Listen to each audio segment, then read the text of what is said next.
Bien, on va parler d'un sujet qui est pratiquement jamais abordé, mais c'est, puisqu'on est à Motzei Shavuot, Isru Chag. Qu'est-ce qui se passe le jour d'après le Yom Tov, le jour d'après la fête? Alors, il y a une Gemara dans Sukkot, dans même Héamoudbet, qui dit Amar Rabbi Yochanan Mekutai, dit Rabbi Yochanan Mekutai, Kol haose Isur Lechag, tout celui qui fait Isur Lechag, un des deux pshat, c'est Isru Chag, le jour d'après, Rashi dit, le jour d'après le Yom Tov, et il mange et il boit, donc il faut faire une sorte de repas de fête.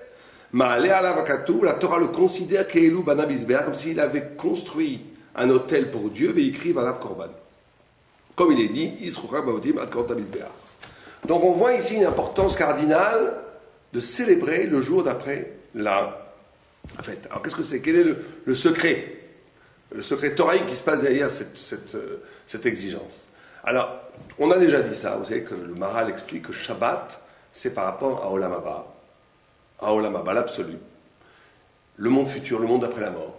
Et que les Yom Tovim, c'est une anticipation du Mashiach, du Messie, du temps messianique. En d'autres termes, le Shabbat est une anticipation de ce que je vais vivre après la mort. C'est Me'ein, ceux qui vivent vraiment un Shabbat peut écouter la musique du paradis, on va dire. Celui qui vit vraiment un Yom Tov, les fêtes, il va anticiper qu'est-ce que sera la vie au temps du Messie.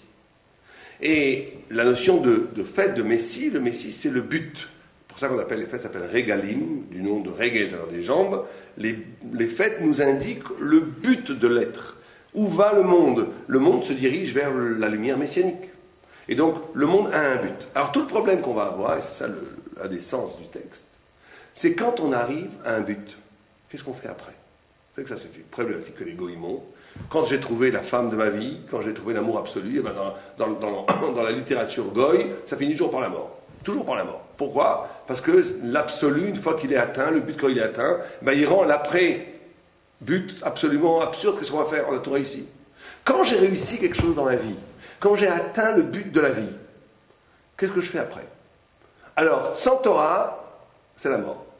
Le Isru Chag vient nous signifier qu'après cette capacité que le but atteint, comme les fêtes, vous savez, là on vit 49 jours absolument extraordinaires d'ascension du Homer, 50e jour on reçoit la Torah, on est au but aussi, on est absolument au plus haut niveau de l'existence spirituelle.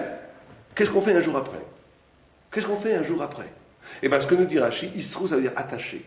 Il s'agit d'attacher la vie à ce sommet, à ce but, et ça il n'y a que la Torah qui peut le faire. On va essayer de prendre 2 minutes pour expliquer ça. Vous savez que avant la Torah, que la Torah soit donnée, quand il y avait, la Torah nous parle même au moment du don de la Torah, d'éclairs fugitifs qui apparaissent et qui disparaissent. Une fois que la Torah est donnée, ces mêmes éclairs sont considérés par la Torah, sont décrits symboliquement par la Torah comme des lapidim, des torches. Alors la différence entre un éclair et des torches, c'est qu'un éclair, l'illumination se fait et disparaît. Ça veut dire que sans la Torah, toute compréhension profonde de l'être, toute compréhension profonde spirituelle de la vie, elle ne peut pas tenir. Elle ne peut pas tenir. C'est une apparition, une illumination, qui disparaît instantanément, parce qu'elle est plus grande que l'être, donc elle ne peut pas rentrer dans l'être. Donc, sans Torah, on va peut-être comprendre des choses, mais ces choses ne pourront jamais être affirmées. Ou bien je vais mourir, ou bien je vais disparaître avec la vérité que j'ai révélée. Ou je vais disparaître avec la vérité que j'ai révélée, ou bien elle va m'échapper, je ne vais pas véritablement la saisir. La Torah inaugure un rapport à l'absolu, à la vérité, à l'éternité, à l'immortalité, qui permet, tout en étant vivant, de se rattacher à des dimensions qui excèdent l'être. C'est ça la grande dimension de la Torah. Et c'est ce qui permet à la vie d'être elle-même intégrée dans l'éternité. Alors, ça veut dire quoi? Prenons par exemple le premier commandement. Ça, c'était assez extraordinaire. Le premier commandement de la Torah, c'est quoi? Enfin, le premier commandement des 10 commandements, des Asara Divrot, c'est Anochi Hachem, je suis Dieu, qui t'est sorti d'Égypte. C'est-à-dire que regardez ce qui se passe. La première révélation, on dit qu'Anochi Hachem, c'est toute la Torah. Alors le premier commandement, c'est toute la Torah qui est révélée. Anochi, c'est presque certains commentaires disent une phrase qu'on ne pourrait même pas dire si elle n'était pas écrite, que c'est Dieu lui-même qui s'est écrit dans la Torah et qui s'est livré. Anochi, moi, c'est comme si Dieu disait, je me suis transmis, je me suis donné à vous à travers la Torah.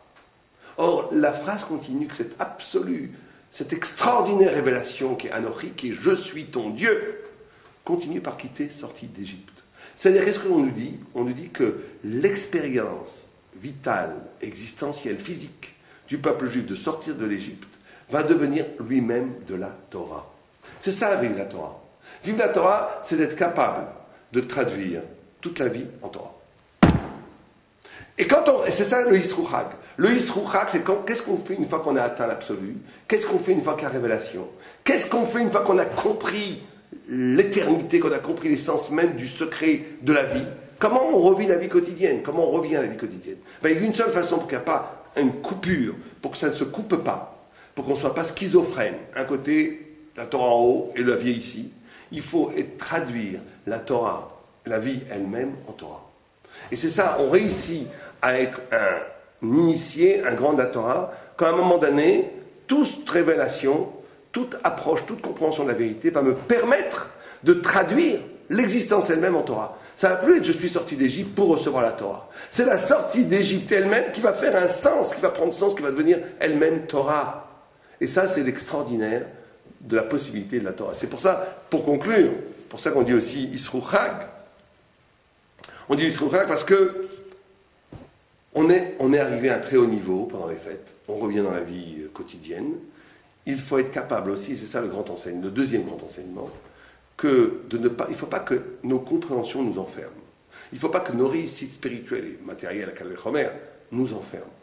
Il faut savoir que plus je grandis dans une forme du savoir, plus je grandis dans une forme de la spiritualité, plus je grandis dans une forme du bonheur d'être avec les autres, dans ma relation avec ma famille, ou avec mes amis, ou avec mes maîtres, ou avec mes disciples, plus je réussis des choses, plus cette réussite a tendance, une tendance naturelle du Yetzer Hara, de devenir absolue. J'ai réussi ça, j'ai pas besoin d'autre chose.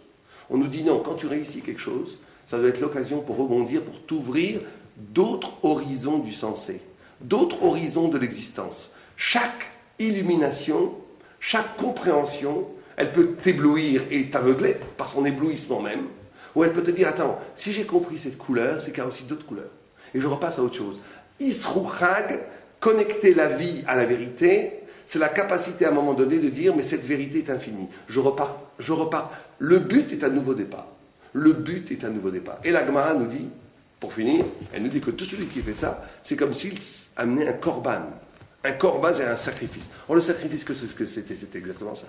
On prenait un animal qu'on voit dans les granges, qu'on voit dans les fermes, n'importe où, dans n'importe quelle campagne, un mouton, un bœuf, et un oiseau, certains oiseaux, c'est un pigeon, et on prenait des yonas, des colombes, ouais, et on les prenait, c'est de la matière, et en les sacrifiant au Beth Amikdash, on en faisait quelque chose de complètement spirituel. C'est-à-dire que c'était véritablement transformer la vie, la puissance vitale, l'énergie vitale, en spiritualité. Or, ce qui est fait dans le sacrifice doit être fait dans notre existence, et c'est ça le grand secret du Yisrouchag. Aleva Yalenu.